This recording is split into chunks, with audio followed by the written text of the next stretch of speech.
los próximos minutos queremos hablarles de un proyecto muy interesante, tanto para profesores como para alumnos. Aularia fue una revista en papel cuyo primer número se publicó en 1987. Después llegaría el turno de la edición digital, que comenzó en enero de 2012. Pero, ¿cómo es? ¿Qué tiene de especial? ¿A quién se dirige? Es una larga historia que vamos a tratar de resumir con la ayuda de Enrique Martínez, Rafael Marfil y Francisco Pavón. Hola, ¿qué tal? Buenos días. Buenos días. Buenos días. Enrique, bueno, como director de Aularia, no hay nadie mejor para intentar explicarnos, ¿no?, en poquito tiempo, ¿qué tiene de especial este proyecto?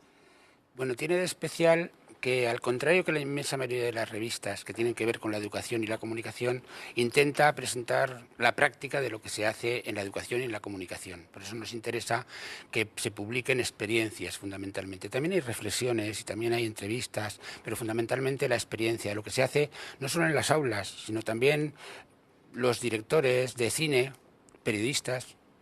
Nosotros partimos de una base, y es que generalmente los maestros, profesores, etcétera, no les gusta publicar más que a veces por cuestiones de méritos, pero es que los periodistas tampoco publican más que aquello que tienen que publicar por oficio, pero no por razones, por lo que hacen. Entonces, Aularia lo que intenta es presentar todos esos entresijos que hay detrás de una profesión para explicar lo que se hace, cómo se hace y para qué se hace. Como la familia extensa, ¿no?, de la educación, podemos decir. Claro, ¿no? sí, es una familia extensa, sí. Rafa, tú desempeñas tu tarea en la Universidad de Granada. Cuéntanos de qué manera te vinculas tú con Aularia, cómo nace, cómo crece esa relación. Bueno, mi conexión biográfica tiene que ver con el análisis de la imagen, que precisamente es la línea que trabajábamos en Aularia, pero conectando comunicación y educación, precisamente. Yo vengo del ámbito de la formación de comunicadores y comunicadoras y ahora ya estoy en Universidad de Granada, solo en educación artística, trabajando para gente de magisterio.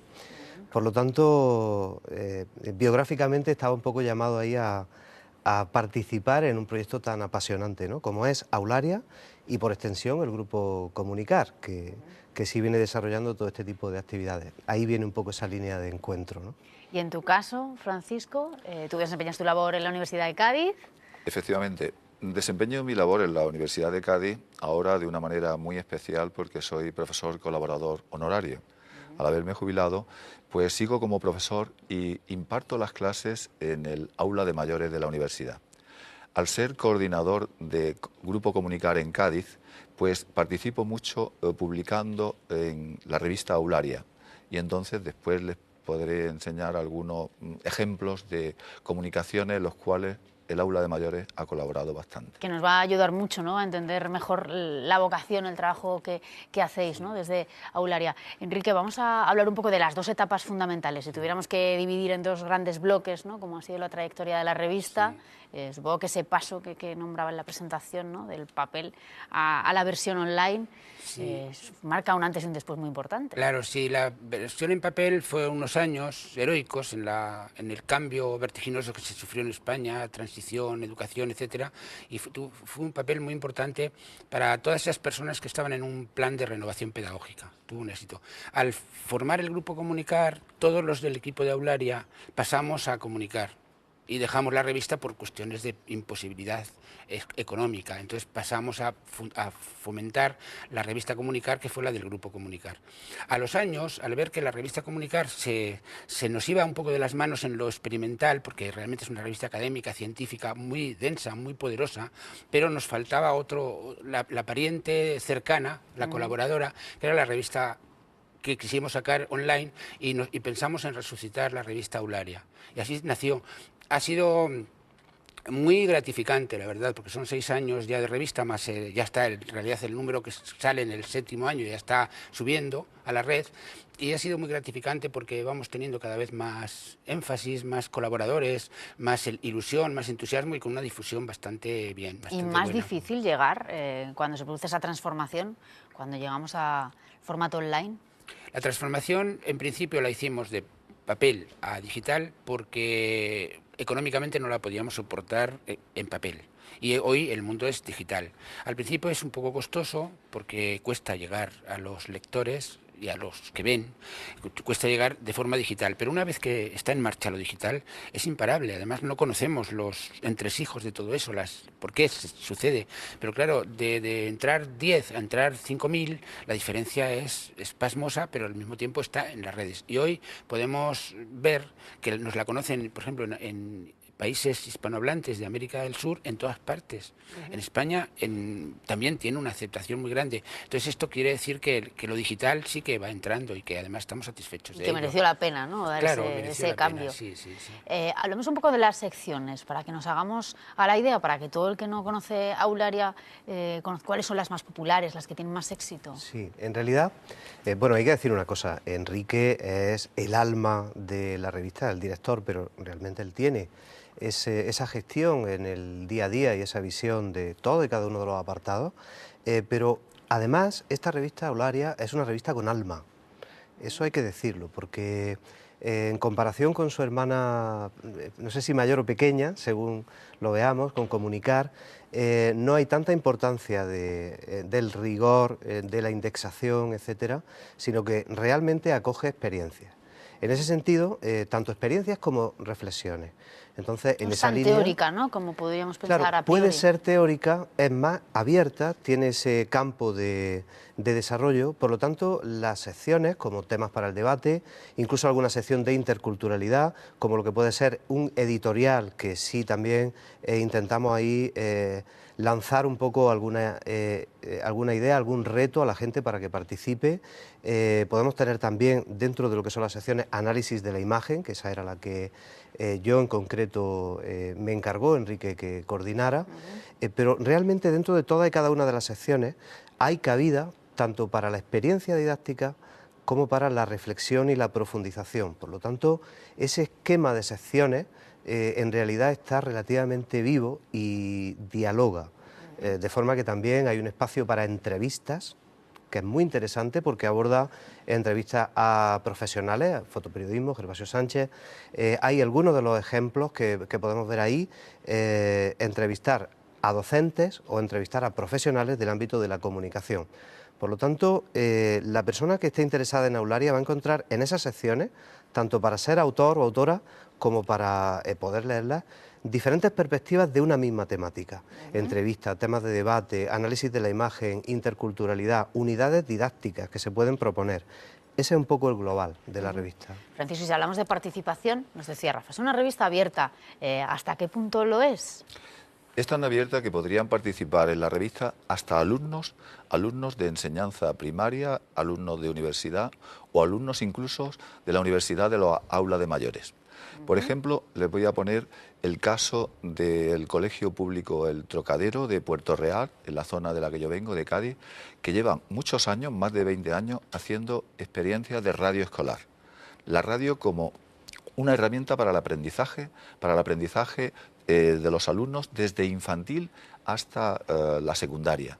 Esta experiencia pues está hecha por profesores de a pie, profesores de instituto o de colegio, y entonces es perfectamente válida para presentarla en la revista Aularia.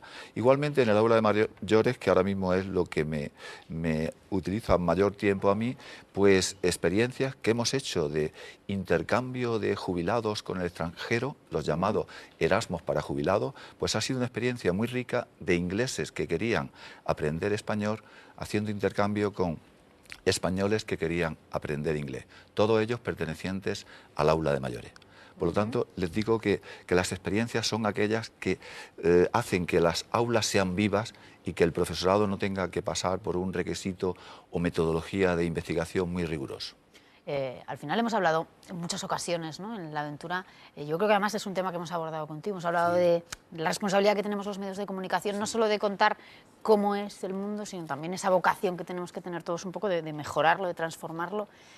En ese sentido, ¿por qué dirías que Aularia es una revista de educomunicación? Pues porque abarca los dos procesos que son, para mí, imposibles de separar: educar y comunicar.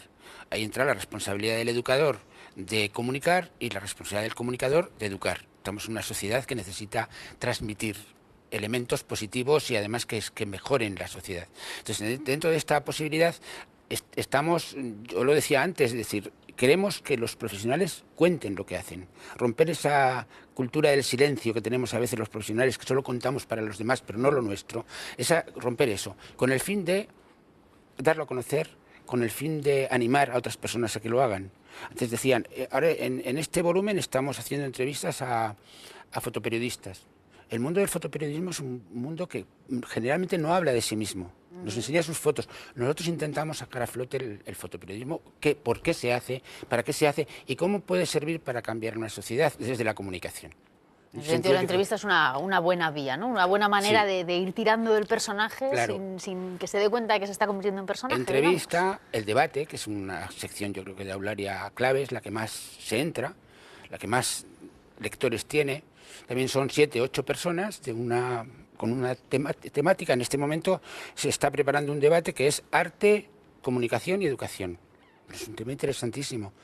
Gente que está en el mundo del arte y que está en el mundo de la educación, debatir en un debate que hemos buscado un sistema para que la gente conteste, luego se reenvían las preguntas, se envían cuestiones para que la gente rectifique si necesita o rectifique a alguien, es decir, que es algo que intentamos que sea lo más vivo posible dentro de lo que es una revista, que no es un debate filmado, quiero decir.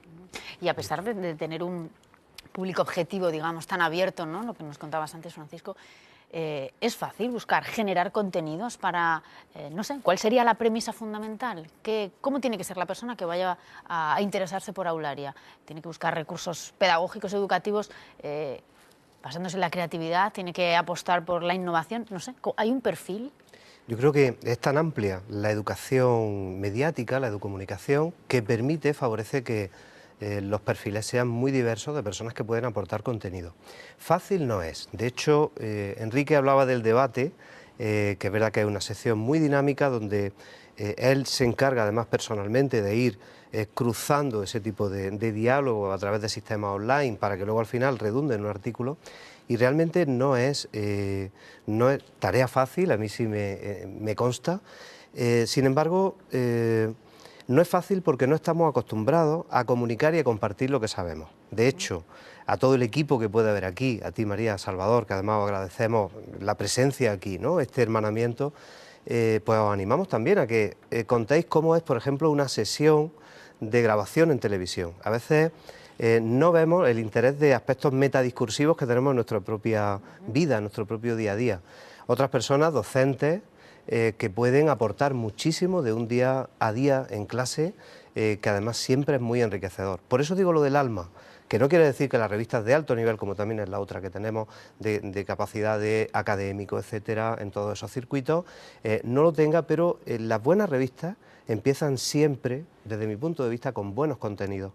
En el momento en el que ya el contenido es menos importante, quizás donde se pierde un poco de fuerza. Por eso, en ese sentido, cualquier tipo de persona puede colaborar, ¿no? Francisco, se nos ha acabado el tiempo, pero te quiero dar la oportunidad en 10 segundos a que añadas algo más, una frase. Pues yo quería añadir mucho ánimo a todo el profesorado de todos los niveles educativos que se animen a publicar en esta revista porque es fácil y además su trabajo será divulgado y será visto por padres y otros profesores. Por tanto, serán imagen y modelo. Pues gracias a los tres por haber visitado la aventura del saber. Ha sido un placer para nosotros recibiros. Igualmente. Muchas gracias. Muchas gracias. Bueno, elegir un color como base y estímulo de creatividad, eso es lo que ha hecho el poeta David Invernón con el naranja. El espacio Boec Visual nos muestra una selección de sus poemas visuales cargados de poesía y de humor, porque para el poeta el humor es una forma tan seria como otra de estar.